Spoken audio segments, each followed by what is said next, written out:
We'll see. Thank you, Bella. Thank you. Okay, on to this big story happening in the White Mountains here.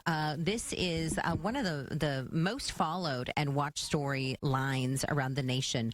Prominent California farmer is now behind bars here in Arizona, accused of killing his estranged wife in what investigators believe was a carefully planned cross-state crime tied to a bitter divorce and millions in disputed assets. Yeah. Michael Abadi, I'm not sure if Abadi. Abadi, is charged with first-degree murder in the November 20th, 2025 shooting death of Carrie Ann at her Pine Top, Arizona home. So a lot going on with this case. And we have this morning, of course, Josh Kolsrud joins us this morning. It's always amazing when you come in to offer your insight. Thank you. Thank you for having me. Yeah, so you know a lot about this case, and I think for folks in the high country, we have some viewers here this morning on FTT up in the White Mountains as well.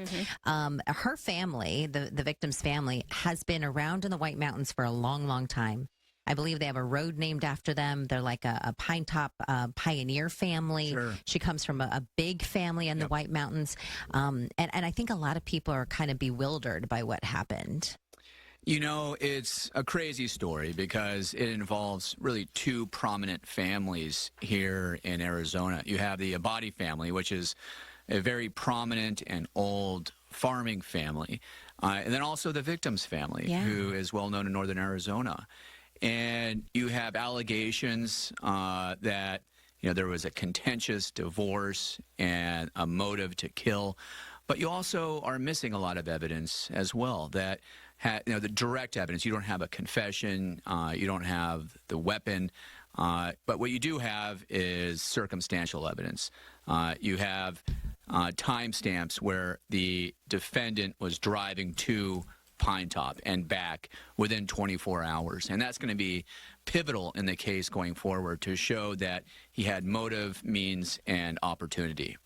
Yeah, and he's since pleaded not guilty to this. He has pleaded not guilty, and he's currently in custody on a $5.5 million bond, which he hasn't met yet, but his lawyer has indicated that they intend to post the bond shortly.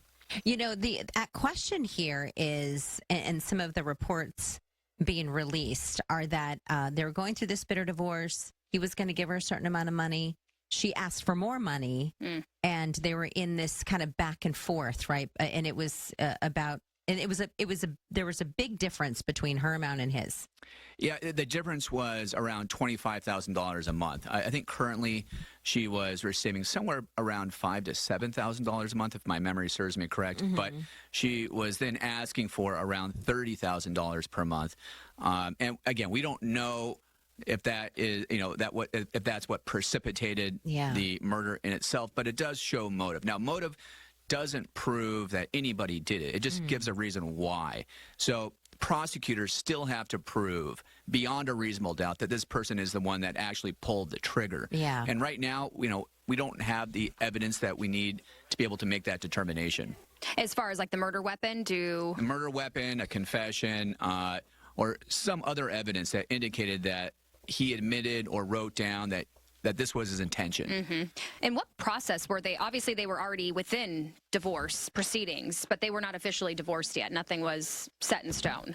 Correct. Okay. They were legally separated. He was living in a different state, and those terms in the divorce had yet to be decided. Got it. You know, interesting, too, the property that her home was on in Pine Top Lakeside, I believe, or Pine Top, it's 14 acres. Large. So it would be difficult, maybe, for anybody to see or hear what could have been happening. Pine Top, if anybody's been up there, is a remote location in the middle of the forest. It's beautiful. If you haven't been there, I strongly recommend going.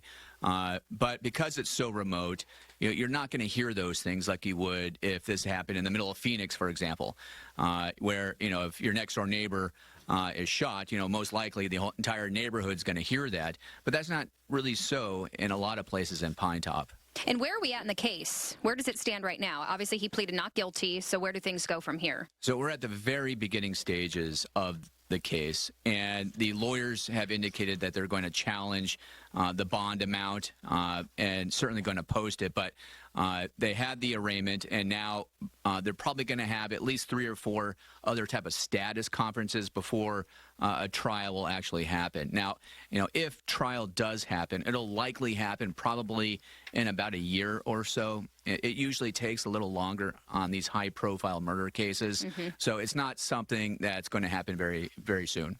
And when they consider maybe the possibility, Josh, of witnesses, I understand maybe the nephew might have been home at the time of the crime, but is he then the only witness, or would you take into account maybe somebody who saw him leaving a house or looking at cameras and freeway cameras and things like that? Yeah, so you have different types of witnesses that could become relevant.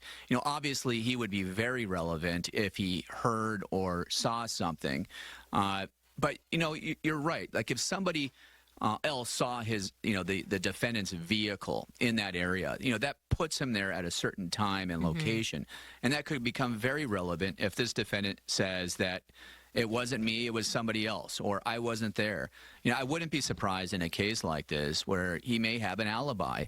And just because the vehicle was spotted throughout Arizona going to and from Pine Top doesn't mean that it was him. It could have been somebody else. Yeah. So putting him at the crime scene for the prosecutors is going to be really important. Yeah, it is. Josh, it's so great to see you, my friend. Yeah, thank you. Thank you for your thoughts on this case. Thank We you. so appreciate. Yeah, big case here, folks.